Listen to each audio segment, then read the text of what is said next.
If you purchase one of our campers, you've probably received install instructions that we give everybody. One of the big things that we recommend to prep your truck before you come in for your install is sealing under your plastic bed rail cap. There's a number of methods that you can do, a number of materials you can use, but the main thing that you're trying to achieve is waterproofing your truck bed. You can also dust-proof your truck bed at the same time. The idea is that if the camper's resting on the plastic and there's nothing sealing between the metal of your truck bed and the plastic, that's a point of water intrusion, particularly water under pressure. If you're hosing your truck off at the car wash, that water will come between those two and terminate inside your truck bed, which some people don't care. Some people, if you got something wooden in here and it's getting wet, that's no bueno.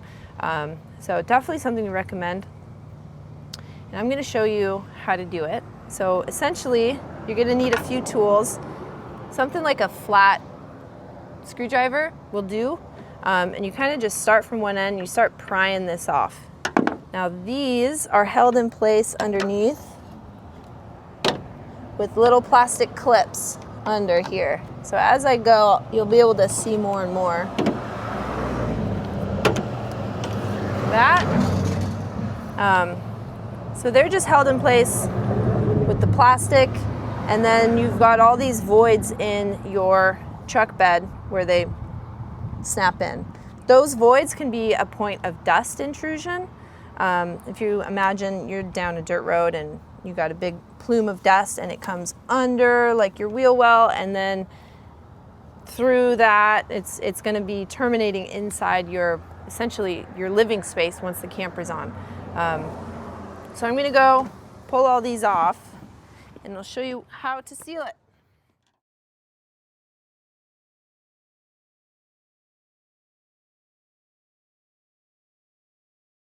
Boom. All right. You're going to want to hold on to these because we got to put them back on once we're done. But you can see this is what we're working with. Like I said, there's a number of materials you can use. What we would recommend is something thin. So you could use a polyurethane sealant and kind of just get the perimeter here, squish it back on, and that's that. That's pretty permanent. You're probably not gonna be able to get that off very easily. We also would recommend something like this really thin butyl putty tape. Now that's like an 1/8 inch. You don't want anything taller than that really. And you can just slap that down. That'll come off maybe with some Goo Gone if you ever go to like sell your truck, for example, and nobody wants that on there. You won't see it from the outside unless you place it really poorly. But we can just lay the butyl down like that. Oh, I want to clean this first. Probably a good idea. Get a little rag, clean it off. Chances are it's super dirty. Maybe you got like an alcohol pad. One of these. Get a nice clean surface and then lay it down. Something else you can use that we've seen is like ducting tape, that tinfoil kind of tape. You can just lay it over the whole damn thing. That's gonna help with dust, particularly because you're covering up all these holes and then only leaving little small ones for these tabs to go back through. It's not gonna help with water, but if dust is your main concern, that's probably an avenue you should take. But yeah, any of those polyurethane sealant, like with a caulking gun, this butyl tape, which is probably gonna be the easiest thing for you, or ducting tape. Things we don't recommend, silicone. If you're using a silicone sealant, that's not gonna be good for our team. Most of the time it's gonna like leach out and it will make it so that our gaskets don't stick. And we'll get into that in the next clip when we talk about what our team does when you come in, because we are gonna do a little bit of extra sealing beyond what we recommend you do. And if you're using silicone, nothing's gonna stick to that, so we really don't recommend using silicone. Okay, so beyond just the passenger and driver side rails, there's a ton of other things you can do, and it's really up to your discretion of like, hey, how much dust am I willing to handle, or how much like tiny little drips of water am I okay with? And they're all a little like truck specific. We've seen people just totally go to town and plug up every hole in their truck bed. If you have like an outlet, they'll back out those bolts, thread the, coat the threads in like a sealant and then put them back in. There's, you know, you could like hermetically, or at least try to achieve a like hermetic seal to your truck bed, but most people don't. I mean, that's a little extreme.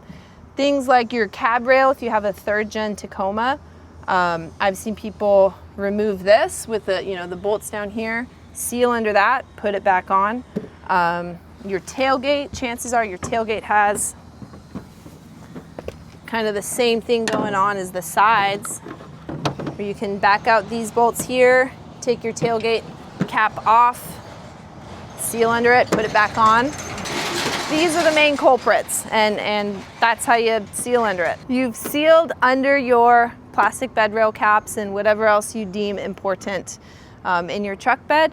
And next thing you're probably going to want to do is install a tailgate seal, which is just like an adhesive backed gasket. And I'll show you what that looks like over there. Now we are at another truck and we're going to talk about sealing your tailgate. If you don't seal your tailgate before you come in, it's really not the end of the world. You can do it anytime. You can do it after the camper's been on for a year.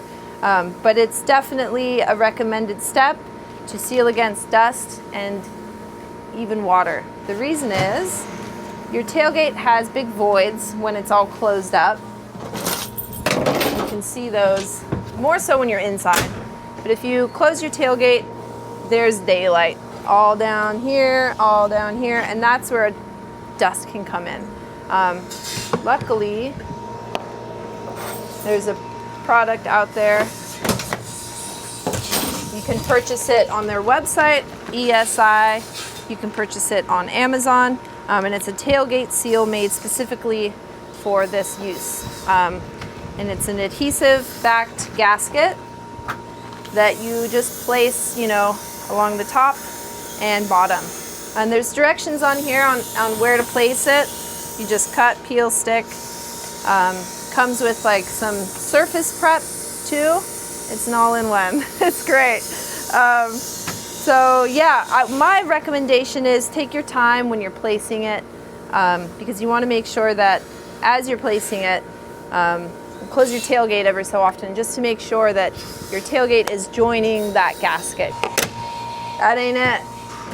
With the tailgate seal installed, as you're doing it, just come in and close your tailgate every so often and take a peek. And if you see daylight, then just readjust it. You can peel it back and stick it back on there. You just want to make sure that you're not seeing much you're not seeing much daylight out of that tailgate, and you got a good seal. Because if they're not touching, then it's not really sealing it much. Another pointer that I have is particularly along the bottom here, is that you don't want to place the gasket too high so that it jacks your tailgate up. Let me show you what I mean again. Is that if it's placed too high, like this, your tailgate has a little bit of play in it where you can kind of like lift it up and down. If it's placed too high, it'll jack your tailgate up just a little bit so that our seal, basically your tailgate would be now taller, and so the gaskets that we use with your camper may have too much compression going on. All right, so I'm finished up putting the tailgate seal on. I just followed their directions. They're very thorough, very helpful. Shout out to Vic at ESI. If you're camping in cold weather and you're also using a heater, this is gonna do a lot in terms of preventing any draft. I was sitting, I'll give you a story real quick. Sitting at my tailgate, hanging out with my dog down here, and we had our heater going, and there's snow outside, and it was remarkable how much of a cold draft was coming in through my tailgate. And this was before I sealed it. And so the next thing I did when I got home was I sealed my tailgate because it was cold. And so it does a really good job of sealing off any drafts if you're interested. Yeah, so that's sealing your tailgate. Next thing we'll do is we'll show you what we do on our side of things when you come in for your install, what to expect and the steps that we take. When you come in for your installation, there's a number of things that our team does to further waterproof your truck bed beyond just like a cap seal gasket underneath the camper.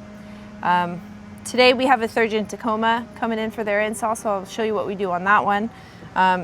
Many of you are probably aware, if you drive one of these trucks, that you have huge gaps on both the driver and passenger side. So what we do is we fill that void with a butyl putty like this, and then we also use a sealing tape over the top of that. We use it for those big gaps, and then there's also these little plastic end caps on the ends of each of this cab rail. And so that seam, we found, if you don't seal up the seam, that could potentially leak as well. There's so many points, so we do our very best.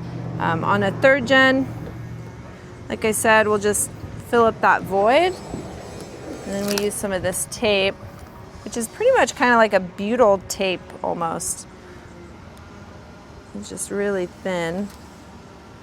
Get it in there, and then another layer we put right over the top of it.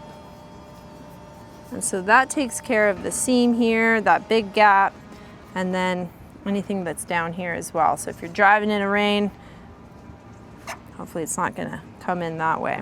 And if the drain's coming straight down, it's not gonna come in that way. You can cut that whole thing out. Many of you drive this truck, but plenty more don't. Each truck is a little bit different in the way that we prep it on install day. I just showed you the 3rd Gen Tacoma, but if you have, for example, a 2nd Gen, you've probably noticed that this cab rail sits an inch shorter from the driver and passenger side. So taking that into account, we use we call it the cab side leveling gasket. It has an adhesive back, and we put that along the width of the cab to bring everything up to a level plane, essentially. And then where those join, we also use this sealing tape as well. Beyond those Tacomas, there's plenty of other trucks out there. Most of them, we use kind of the same concept as the leveling gasket. We just use a much shorter one here because most trucks along the cab, they sit just a hair shorter than the driver and passenger side.